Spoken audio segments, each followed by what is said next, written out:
안녕하세요. SNS와 인터넷을 달군 뜨거운 이슈 클릭 한 번으로 세상을 잇는 클릭K입니다. 한국판 뉴딜은 디지털 뉴딜과 그린 뉴딜로 이 양대축으로 이루어져 있습니다. 이 가운데 그린 뉴딜은 환경과 사람이 중심이 되는 지속 가능한 발전 정책을 뜻합니다. 즉 기후변화 대응과 에너지 전환 등 환경에 대한 투자를 통해 경기 부양과 고용 촉진을 이끌어내는 것입니다. 그린 뉴딜의 모든 거 정리해봅니다. 오늘의 주제 먼저 확인해 보겠습니다.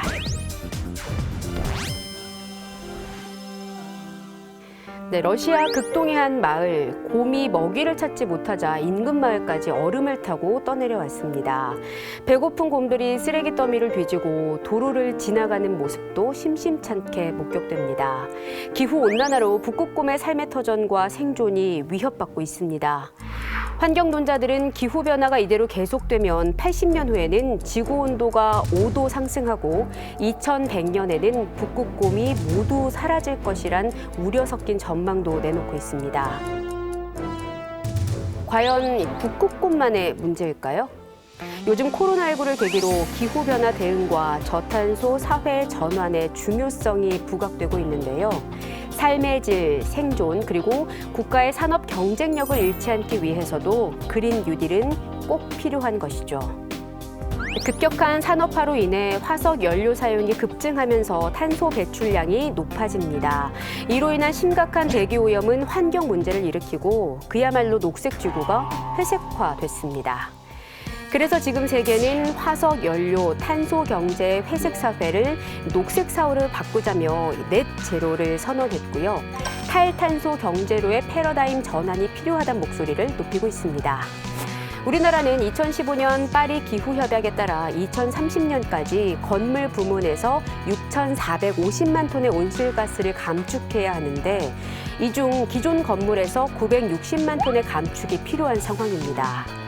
그러나 지난 10년간 건물 에너지 소비량은 증가했고 또 15년 이상 노후된 건축물이 전체의 74.5%나 됩니다.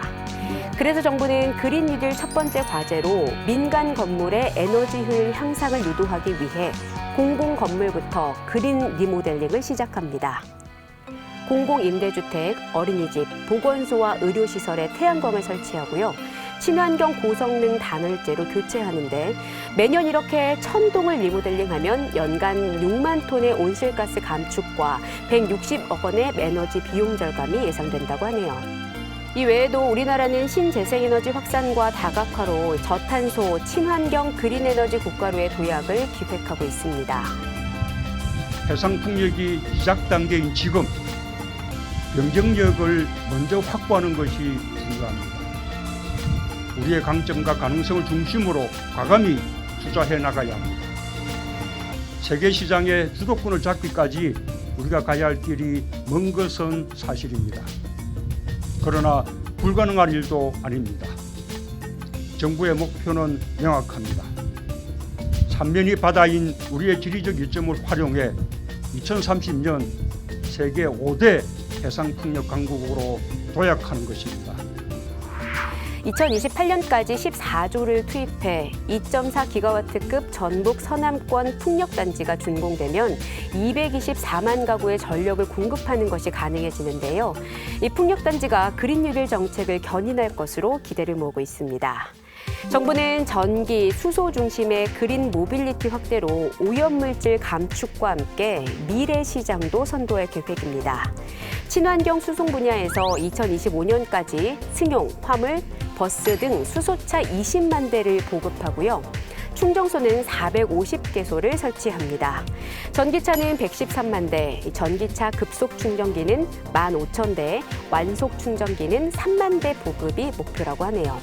또 노후 경유차를 LPG 전기차로 전환하고 조기 폐차 지원 방안도 이번 대책에 포함됩니다.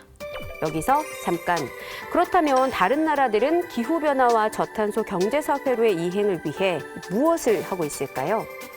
대표적인 환경도시 독일의 프라이부르크는 태양광 도시의 끝판왕으로 불립니다. 1986년 프라이부르크 시의회는 탈원전을 선언하고 태양광 발전을 위한 도시를 세운 뒤 시민들의 참여를 지속적으로 유도했습니다. 지금은 이곳이 유럽에서도 가장 성공한 이 솔라시티로 불리게 됐습니다. 대표적인 산유국인 중동에서도 탄소 제로 도시에 주목하고 있습니다. 아랍에미리트에서도 아부다비에 건설된 마스다르 시티. 아랍에미리트는 이산화탄소 최대 배출국이라는 불명예를 벗고자 재생에너지를 중심으로 에너지 전환에 꾀했는데요. 기온이 50도까지 올라가는 사막에서 보기만 해도 후끈한 태양 에너지는 화석 연료를 대체할 충분한 전력을 만들어내고요. 화석 연료를 사용하는 자동차는 시내에 진입조차 할 수 없다고 합니다. 코로나19 사태 속에서도 K방역의 모범을 보인 대한민국. 한국판 뉴딜도 성공적으로 이룰지 전 세계가 주목하고 있습니다. 그린 뉴딜로 세계를 선도하는 것뿐만 아니라 인간과 자연이 공존하는 사회를 구현하는 대한민국이 되길 기대해 봅니다.